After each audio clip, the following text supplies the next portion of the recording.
Вы только представьте, зиму в Австралии, ночью 0 градусов по Цельсию. У вас нет палатки, нет связи. Только раны, комары и буш, растянувшийся на сотни километров. 26-летняя немка Каролина Вильга должна была умереть здесь. Но 12 дней спустя она вышла к дороге. Босая, исхудавшая, но живая. Приветствую вас на канале.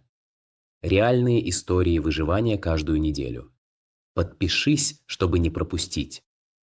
Каролина – путешественница, 19 месяцев колесившая по Австралии на черном фургоне Mitsubishi Delica.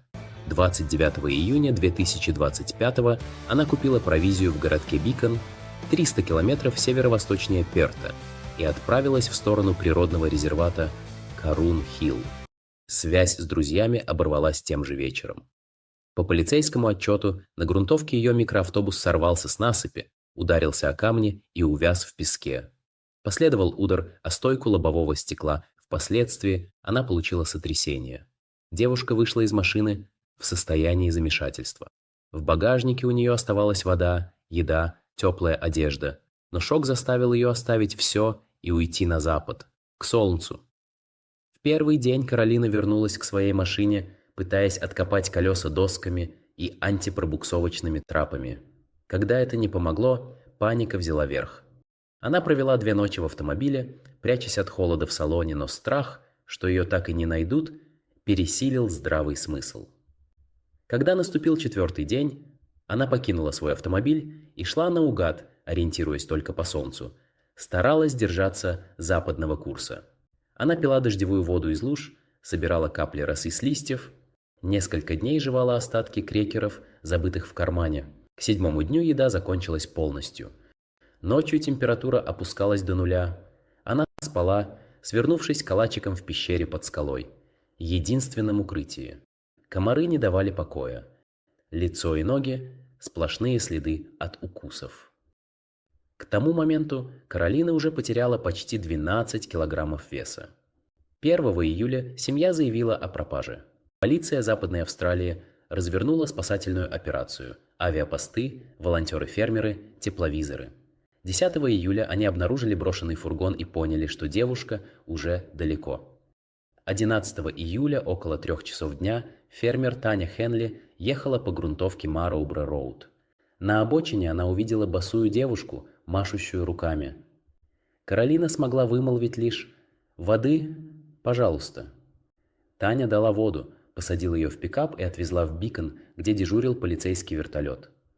Уже через час Каролина летела в больницу Фиона Стэнли в Перте. Обезвоживание, гипотермия, множественные укусы, травма стопы. Первое фото из больницы.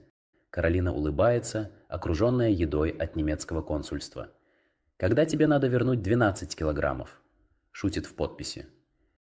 В официальном заявлении она благодарит полицию и свою ангела-спасительницу Таню и объясняет, почему ушла от машины. Говорит: «Я сильно ударилась головой и была дезориентирована». Почему же она выжила? Она выбрала направление на запад и оказалась права. Дороги и фермы в этой части страны действительно тянутся западнее. Она знала. Вода важнее еды. Без пищи человек может прожить 3, иногда 4 недели, а вот без воды максимум 3 суток. Каждую ночь она искала укрытие. Та самая пещера спасала ее не только от холода, но и от палящего дневного солнца.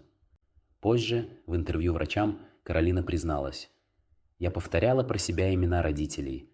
Чтобы не сойти с ума, она выжила благодаря знаниям, решимости и инстинкту. А теперь уроки, которые могут однажды спасти и вашу жизнь. Первое. Не бросайте машину. 70% выживших в дикой местности – это те, кто остался с транспортом. Его видно с воздуха. Второе. Возьмите с собой аварийный маяк. ПЛБ или ЭПИРБ стоит около $200 и может вызвать помощь даже из самого центра пустыни.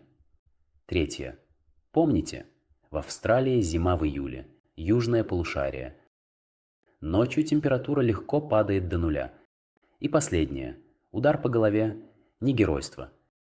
Сотрясение, шок, дезориентация. В таком состоянии нельзя принимать решения. Лучше оставаться на месте и ждать помощь. История Каролины – напоминание. Природа не прощает ошибок, но щедро вознаграждает тех, кто остается хладнокровным. Каждый наш поход, каждая поездка начинаются с решения быть готовым, держать голову ясной, тело в движении, а надежду – живой. Сделайте свои выводы, соберите свой рюкзак безопасности и никогда не думайте, что с вами такого не случится. Реальные истории выживания каждую неделю. Подпишись, чтобы не пропустить.